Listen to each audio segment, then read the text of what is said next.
Hello, this is Read Through the Bible in a Year with Ruth Long. Grab your coffee and let's enjoy some scripture together. Acts chapter 27.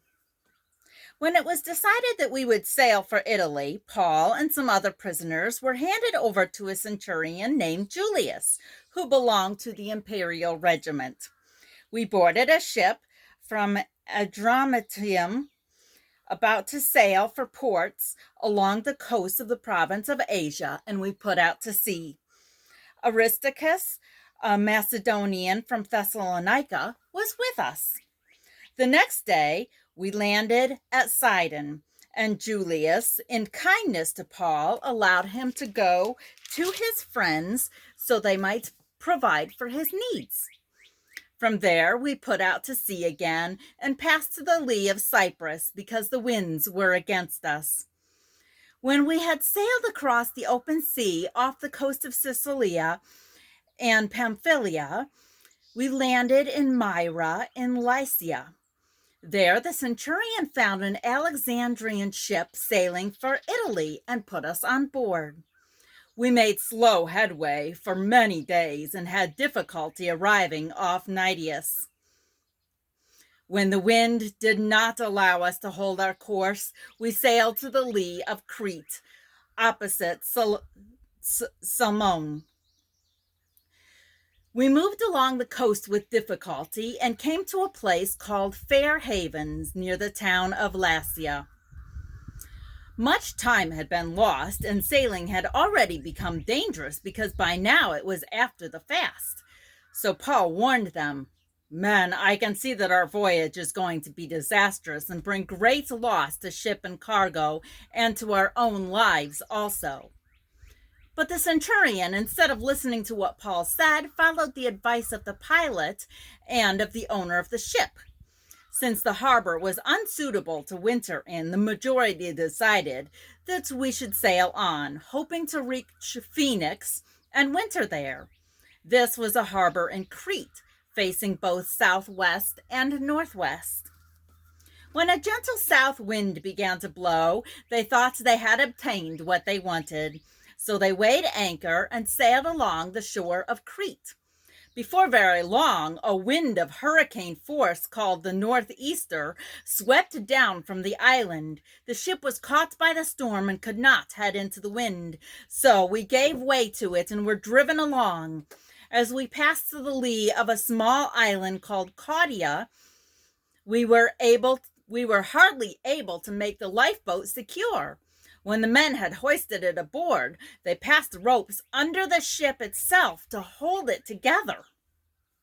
Fearing that they would run aground on the sandbars of Syrtis, they lowered the sea anchor and let the ship be driven along. We took such a violent battering from the storm that the next day they began to throw the cargo overboard. On the third day, they threw the ship's tackle overboard with their own hands.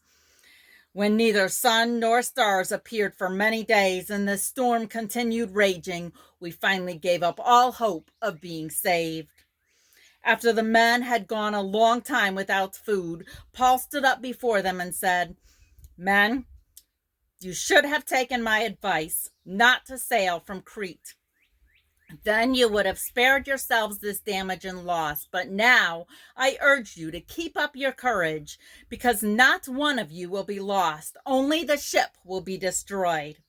Last night, an angel of the God whose I am and whom I serve stood beside me and said, 'Do not be afraid, Paul. You must stand trial before Caesar, and God has graciously given you the lives of all who sail with you.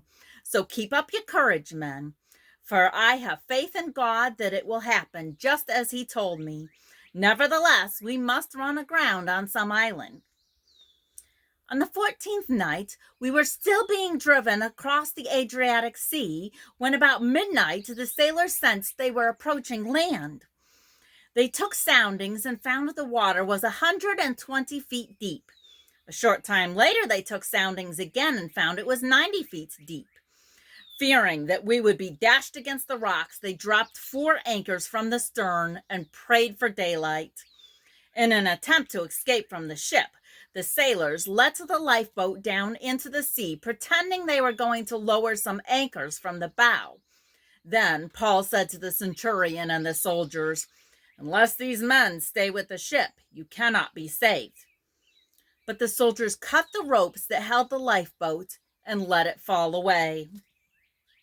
Just before dawn, Paul urged them all to eat. "For the last 14 days," he said, "you have been in constant suspense and have gone without food. You haven't eaten anything. Now I urge you to take some food. You need it to survive. Not one of you will lose a single hair of his head." After he said this, he took some bread and gave thanks to God in front of them all. Then he broke it and began to eat. They were all encouraged and ate some food themselves. Altogether, there were 276 of us on board. When they had eaten as much as they wanted, they lightened the ship by throwing the grain into the sea. When daylight came, they did not recognize the land, but they saw a bay with a sandy beach where they decided to run the ship aground if they could. Cutting loose the anchors, they left them in the sea and at the same time untied the ropes that held the rudders. Then they hoisted the foresail to the wind and made for the beach. But the ship struck a sandbar and ran aground.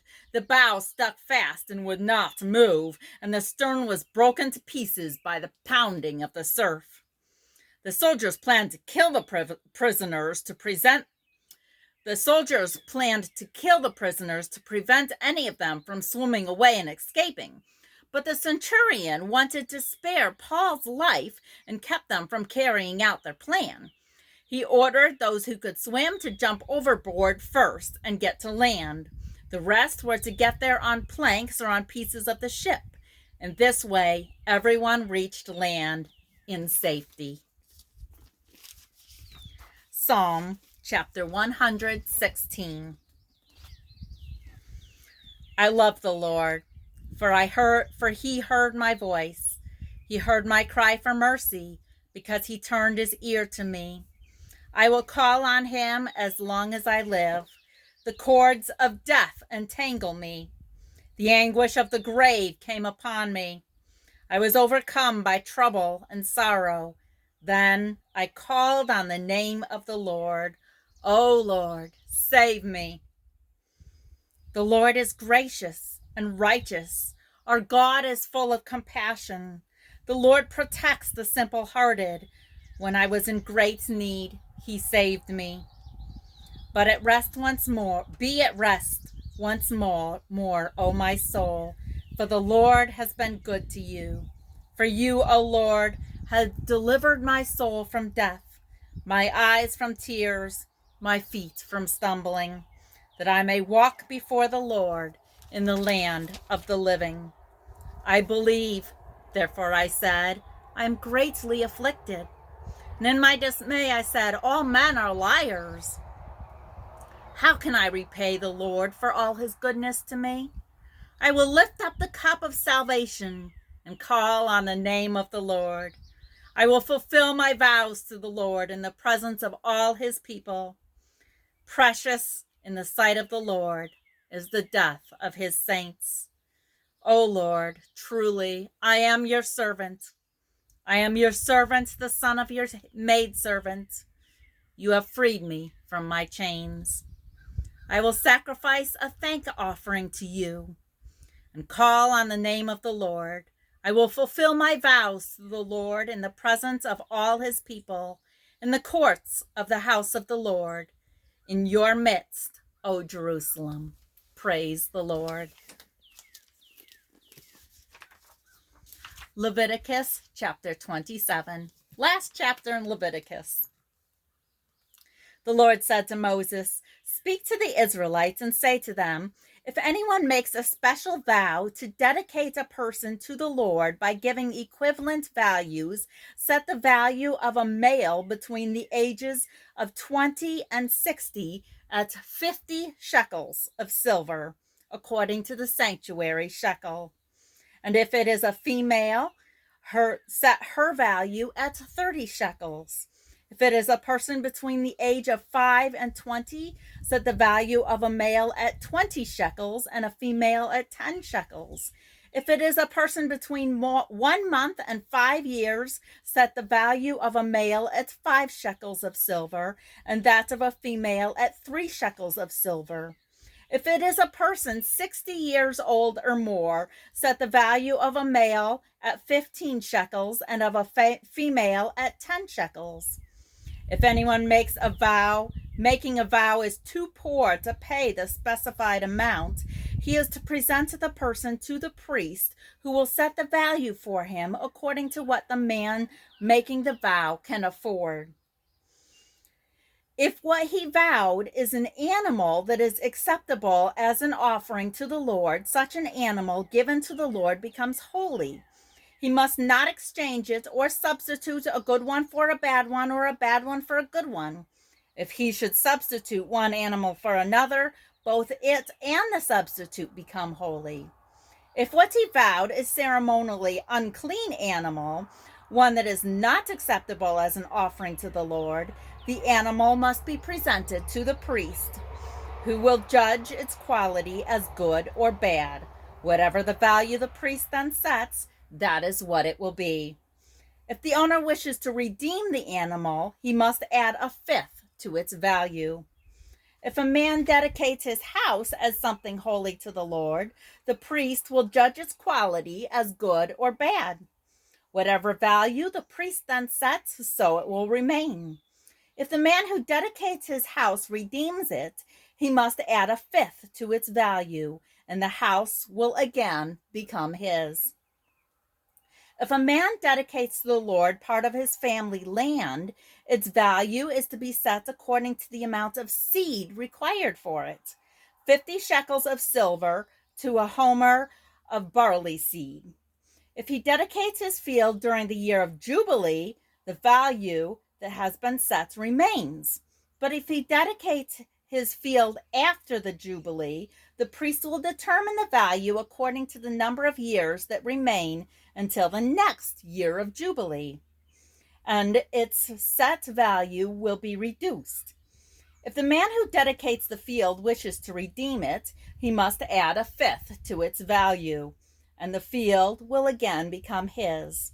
If, however, he does not redeem the field, or if he has sold it to someone else, it can never be redeemed. When the field is released in the Jubilee, it will become holy, like a field devoted to the Lord. It will become the property of the priests. If a man dedicates to the Lord a field he has bought, which is not part of his family land, the priest will determine its value up to the year of Jubilee, and the man must pay its value on that day as something holy to the Lord. In the year of Jubilee, the field will revert to the person from whom he bought it, the one whose land it was. Every value is to be set according to the sanctuary shekel, 20 gerah to the shekel. No one, however, may dedicate the firstborn of an animal, since the firstborn already belongs to the Lord. Whether an ox or a sheep, it is the Lord's. If it is one of the unclean animals, he may buy it back at its set value, adding a fifth of the value to it. If he does not redeem it, it is to be sold at its set value. But nothing that a man owns and devotes to the Lord, whether man or animal or family land, may be sold or redeemed. Everything so dedicated is most holy to the Lord. No person devoted to destruction may be ransomed. He must be put to death. A tithe of everything from the land, whether grain from the soil or fruits from the trees, belongs to the Lord. It is holy to the Lord. If a man redeems any of his tithe, he must add a fifth of the value to it. The entire tithe of the herd and flock, every 10th animal that passes under the shepherd's rod, will be holy to the Lord. He must not pick out the good from the bad or make any substitutions. If he does make a substitution, both the animal and its substitutes become holy and cannot be redeemed. These are the commands the Lord gave Moses on Sinai for the Israelites. Thank you. Have a blessed day.